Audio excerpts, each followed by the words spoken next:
welcome back to my channel, Madam Popper. So, Merry Christmas everyone and advance Happy New Year. Sorry guys, kasi medyo busy ang lugar namin. Merong nagsabunutan. So, mag-unboxing tayo guys. Oh, nagreklamo pa yung BFF ko na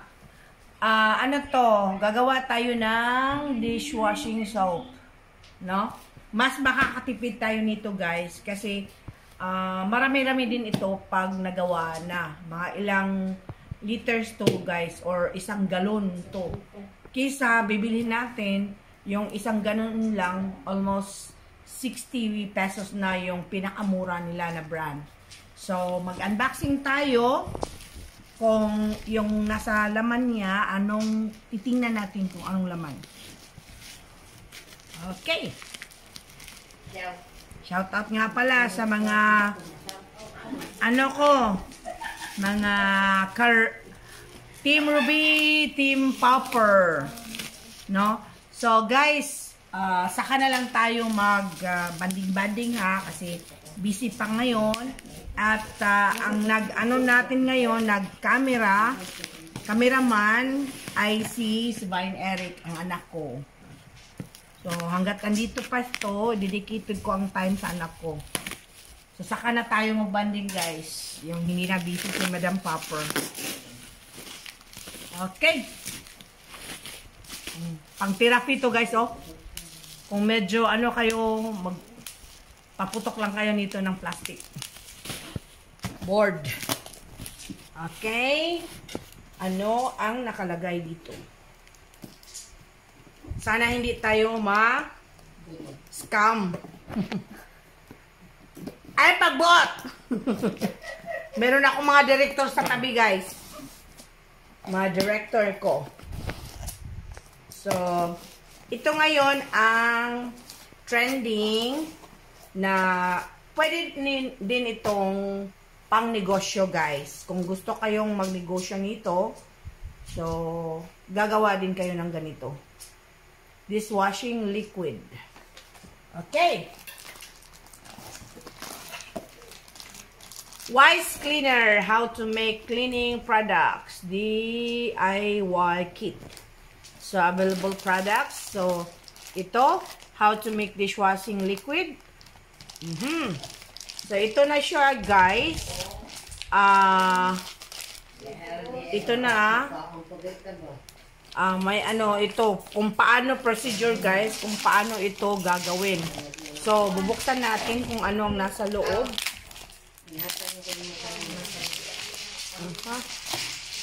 Ano ito?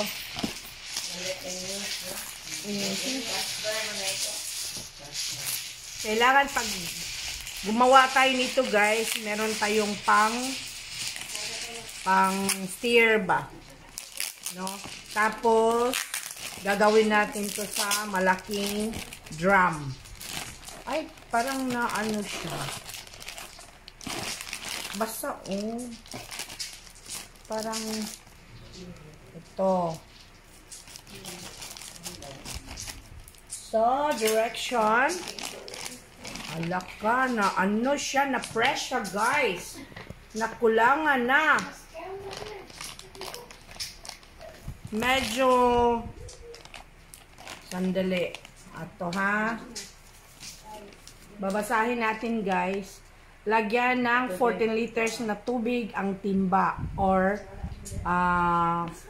yung balde. Sundin ang sukat sa tubig, lalabnaw ang mixture pag kulang or sobra sa tubig. No?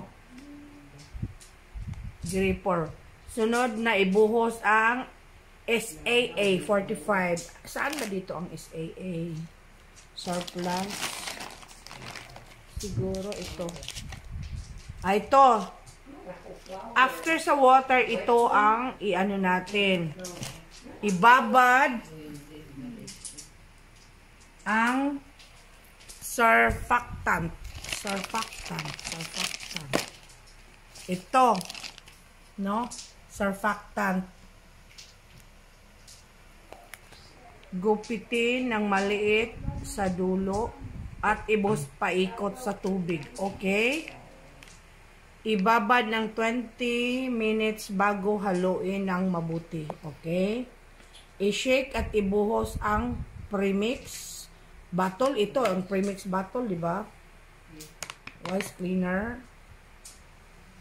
Medyo, pero parang pero natapon siya, guys. Pero maliit lang ang natapon. At unti-unting ibuhos ang thickener. So, ang thickener, ito ang thickener. I think, wala siyang pangalan. So, ito, thickener, meron. Pag siguradong tunaw na takpan at ipahinga ng 24 hours ang mixture. Aha. Pagtapos ng 24 hours na resting period, maaari nang isalin ang mga bote ang dishwashing liquid. So, ilan kaya ang... Ay! Ito guys, so 15 to 16 liters ang magagawa natin. So, marami-rami din guys. So, gawa na tayo nito. Pwede nang pang-negosyo to. So, kung hindi man, mas makakatipid tayo. Marami tayong magagawa. Yung mga mga mineral water na bottle, huwag nyong itapon kasi magagamit din natin yan. Yung mga umiinom ng soft drinks, gaya ng Coke Sakto, magagamit din natin yan. So, next time na lang guys, yung ipapakita natin kung paano talaga yung actual na paggawa nito. So, again, thank you for watching. Thank you for supporting Madam Popper. And Merry Christmas again.